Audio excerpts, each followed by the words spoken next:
Hello বন্ধুরা, চলে আসছে একটা লং ভিডিও নিয়ে। আশা করি শেষ পর্যন্ত দেখবে। অনেক দিন লং ভিডিও করা হয় না, তো ভাবলাম যে আজকে একটা লং ভিডিও করেই ফেলি। কয়েকদিন যে গরম পড়ছিল, বৃষ্টির কোনো চিহ্নই ছিল না। একটু নামে কি গুড়ি গুড়ি নামে আবার থেমে যায়।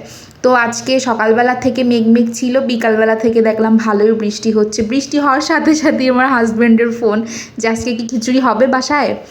তো আমি বললাম ঠিক আছে, তোমার যখন মর্জি। আর সত্যি কথা বলতে আমার বৃষ্টি হইলেই খিচুড়ির কথা আগে মনে পড়ে। আমি ভুনা খিচুড়িটা বেশি পছন্দ করি, সবজিটাও বেশি ভালো লাগে না, কিন্তু খাই আর কি। কিন্তু ভুনা খিচুড়িটা বেশি ভালো লাগে আমার কাছে। তো এটাই করতেছিলাম। তো শিলপাটা পুটোই আমি মশলাগুলো বেটে নিয়েছিলাম।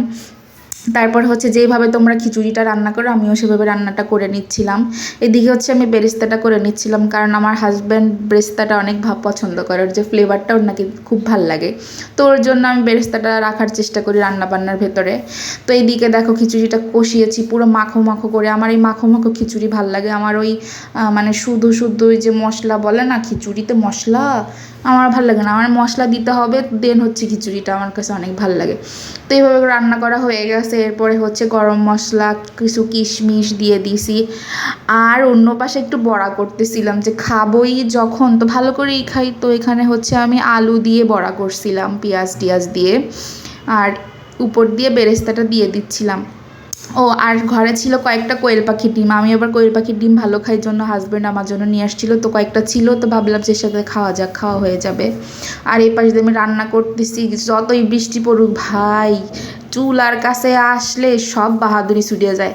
তারপরে হচ্ছে একটা ডিম ভাজা করে নিয়েছিলাম। চিকেন ছিল না ফ্রিজে, তো আমি আর চিকেন টিকেন কিছু করি নাই। ডিম ভাজা, বড়া, ডিম সিদ্ধ এই দিয়ে খেয়ে নিচ্ছিলাম। তো আমার কাছে এটা মনে হয় মোটামুটি বেশ জমে যাবে আর কি। তো তোমরা কারা কারা আজকে খিচুড়ি খেয়েছো বৃষ্টির মধ্যে একটু বলো, ঠিক আছে?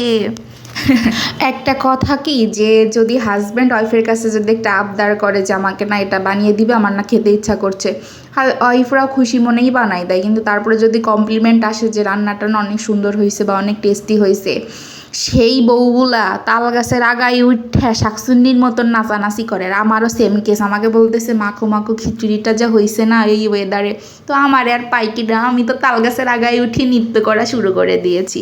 যাই হোক, আমার খুব ভাল লাগতেছিল। Just feel looking like a wow.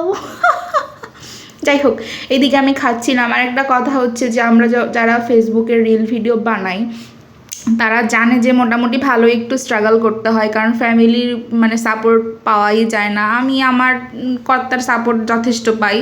আর কিছু কিছু পাবলিক কয় কি আমি ঠিকঠাক ভিডিও বানাই, কও ফোন দিয়ে অবজেকশন দেয়, হ্যাঁ তুই এটা করতেছিস কেন, এটা করতেছিস কেন।